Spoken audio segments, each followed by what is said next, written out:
Here we are, CJ Wells, property manager at a typical rental, and here we have Kyle from Gen3 Roofing. And we're going to be taking a look at one of these rental property roofs that our landlord has had for a while.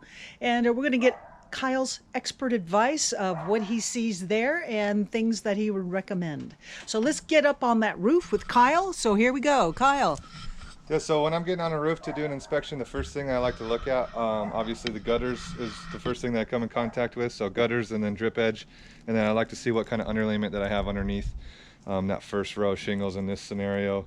They have ice and water put on, so that's a great starter base. It's actually a code requirement for Inglewood where we're at locally, so that's good to see.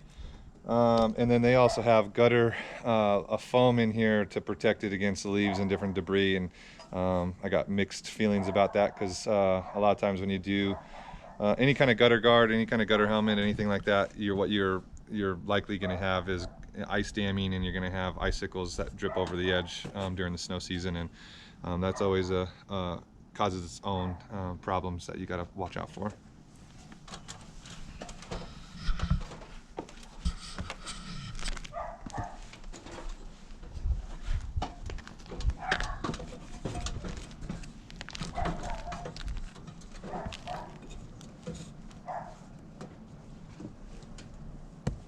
And what do we have here, Kyle? So this is just a standard. I don't even have to put a pitch gauge on this because I've actually seen this shingle a lot. Do you want me to grab that? No.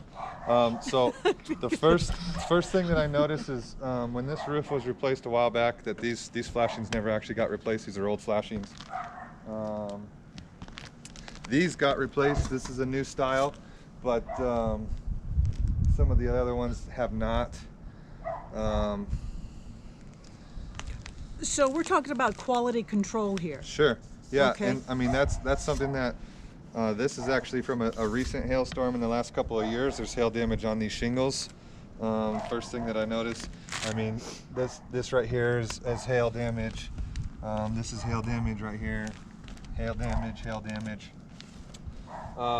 So what insurance requires to be a totaled roof is 8 to 10 of those strikes within a 10 by 10 square. So by insurance standards, this roof is probably totaled by hail. They require that on at least 2 sides of the elevations, but yeah, there's hail damage all over this one. Pretty easy to get written off. So let's see here. Hail damage on the vents.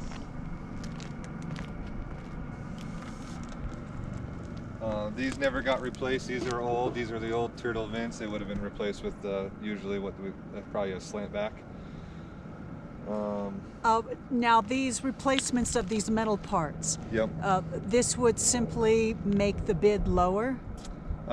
It's just a corner that the roofing company probably cut, because it would make them lower. They're probably about $70 a vent to be replaced, so they probably just pocketed $140 by not replacing it. It's whenever I re-roof a roof, I want to start the lifespan of the whole entire roof over at 0. So every single flashing should get replaced.